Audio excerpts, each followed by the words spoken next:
Big weights, big plates, big weights, big plates. 45, both ends, add 2, no, add 10. Big weights, big plates. What's up, YouTube? It's your brother Ramon here with RH Wellness.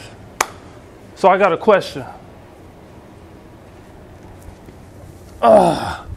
Which one is the more intense weight?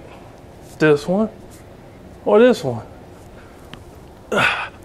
Well, stay tuned. I'm gonna answer that with a little bit more detail. Big plates, big weights, big plates. 45, So, both ends, add 2. Hey, what's going on, everybody? Welcome to RH Wellness. I want to thank you for visiting my YouTube channel. If this is your first time, I want to say thank you. Thank you for visiting my page. Hopefully you can find the information and content that we produce useful and beneficial as you strive for your goals of wellness. We cover numerous issues and concerns as far as wellness is concerned: physical, financial, emotional, spiritual, but we emphasize in bodily wellness and fitness and health as far as nutrition and activity is concerned. But as we help you reach your goals, we will be hopeful that you help us reach ours as well. We are striving this year for 1,000 subscribers. So help us. Hit the subscribe button below and hit that little bell if you want to know when new content is produced. We tend to produce new content every week. So stay tuned. There's more in store. If you are returning, what's up? You already know what we're about. And I want to say thank you for continuing to be a part of our RH Wellness members and family and friends. So the issue of concern that we're going to be talking about today is a physical one. So last week I went to the gym and I'm working out, and I seen a guy in there. He's about 250, maybe 300 pounds, and he's doing the lat pull down machine. And I'm noticing what stood out is that he was only using about 40 pounds. Even if you're not a very strong man, on a scale of strength to weight ratio, at the weight that he was, you would think he would be using more than 40 pounds. Now, granted, he could have been doing some type of rehabilitation, but I don't think that was the case. He was going at it, he had his earphones in, you know, he was really busting a sweat. So I don't think he was in some type of rehab. But with the weight so low that he was using, I don't think that it's going to produce the results that he wants. Now, I don't know if the goal was weight loss, fat loss, him being a heavy man, or if it was just strength. But either way, the weight was low. So on this video, we're going to be defining intensity, what it is, how much is necessary, and why it's important. So diving right in, intensity, what is it? What is it all about? Well, intensity is a measurable property. That's how the dictionary defines it. It's a measurable property, a measurable amount of a property. So with light, the brighter the light, the more intense it is. The lighter, dimmer the light, the less intense it is. This can be with food or flavor. Something that's really bold, a really bold flavor may be seen as intense. Something that's kind of watered down, not so much. But as it pertains to fitness, intensity simply is the weight that you're using. Usually when something is measurable, it uses numbers of some sort. So in the gym, you use weight. Every weight has a different number. So simply put, the higher the weight, the higher the intensity. Now, there are some variables that need to be taken place because, let's say we're doing bicep curls. Me curling 50 pounds might not be that heavy for me. Somebody that isn't as strong, that might be all they can do is just one time. So there are strength standards or differences as strength is concerns, but what's important is that you're putting forth the right amount of intensity so that you can get the results that you're looking for.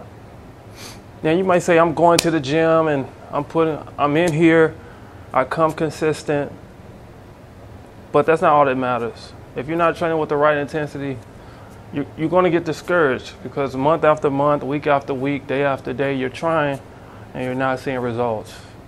And if you're not seeing results, it's probably because you're not training intensely enough.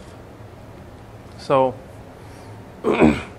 some things to look at as far as intensity is concerned, as far as why it's important. I think you should start with the goal in mind first. When it comes to intensity, intensity is only important depending upon your goal. Now, me personally, I'm all about strength, getting stronger. As you can see in the clip behind me, I'm lifting 405 pounds on deadlift. About a month ago, I couldn't do that, but now I can. That's because I'm constantly pushing myself past my bodily limitations as far as what it wants.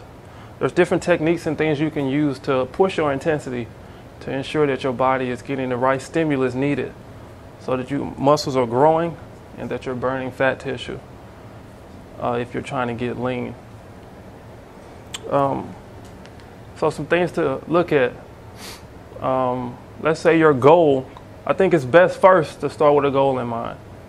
So let's say your goal is weight loss. If your goal is weight loss, you don't need to train with the maximum amount of weight that you can do for one repetition.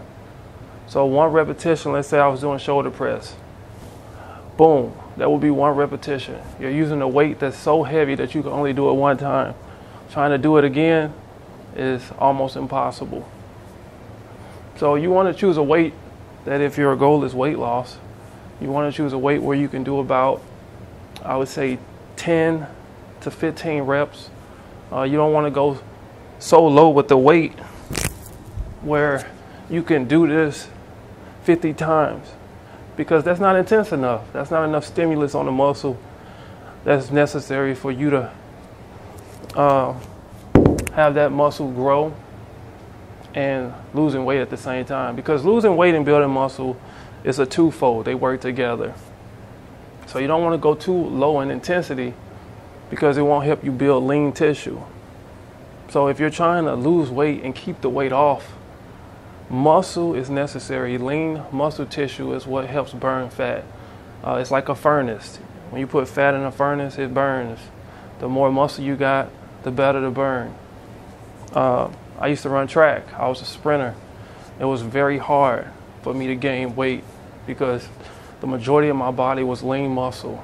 During an active competitive track season, I probably had 5% body fat, you know. So it's hard to try to gain fat when you're so lean. But moving forward, if your goal is strength, a greater intensity, you need a higher weight, I would say nothing less than 90% of your 1 rep max, maybe 85%. But you want to keep it fairly high. This is the only way that you're going to be able to give your muscle the stimulus necessary for it to grow and get bigger, get stronger. Another reason that intensity is important, and increasing sometimes your intensity is important, is because we have something that's called diminishing returns. Some of you may have heard of this from a finance point, but as it pertains to fitness, it still can apply. When your body's going to adapt. If you're doing something over time and you're watching your progress over time, that is going to become easier. So what are you going to do to ensure that your body is still being pushed so that it's able to grow? Well, you have to increase the intensity, go to a higher weight. There are other things that you can change in order to make it more intense, like the amount of rest in between sets. Let's say you're doing 3 sets of 10. Most people rest for about 2 minutes. Okay, bring it down to 1 minute. Bring it down to 30 seconds. Really push those muscles to have to work. Now, sometimes you don't want to push your muscles with a lack of rest too much, because it can lead to a cardiovascular failure before the muscle has been stimulated. So it's just, there's balance. You have to get the right balance.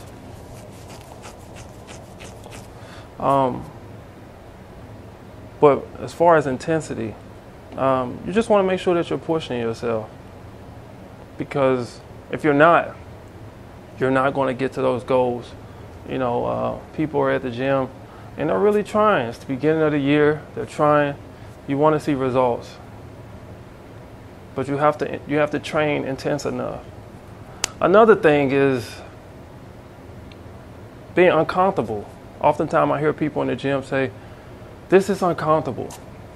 Okay, if you are a functional, healthy body, if you're not used to being in the gym, at the gym, almost everything can appear to be uncomfortable because you're uncomfortable with the environment, let alone the exercises being used to train your muscles in different parts of your body. So there's going to be some areas that are uncomfortable. If I got a 60-pound dumbbell in my hand versus a 15-pound dumbbell, there's going to be a greater level of discomfort because the muscle isn't used to walking around with 60 pounds of resistance in his hand. So that's uncomfortable for the muscle. But I tend to look at being uncomfortable as a benefit.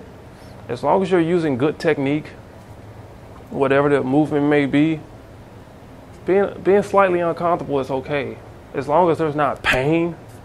If it's not pain in the sense of an injury, you're fine. So just push through it.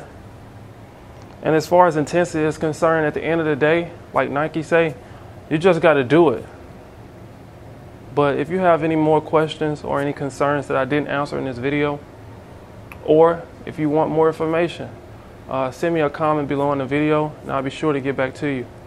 But until next time, as I always say, remember, learn, change, big weights, grow, big plates, big weights, big plates, 45, both ends, add 2, no add 10, big weights, big weights, big plates, 45, both ends, add 2, no add 10, grab the big ones, not the rubber ones, put it on now, we just begun, big ones, big weights, put it on the bar now, big weights, put it on the bar now, big plates, what I need now, big plates, what I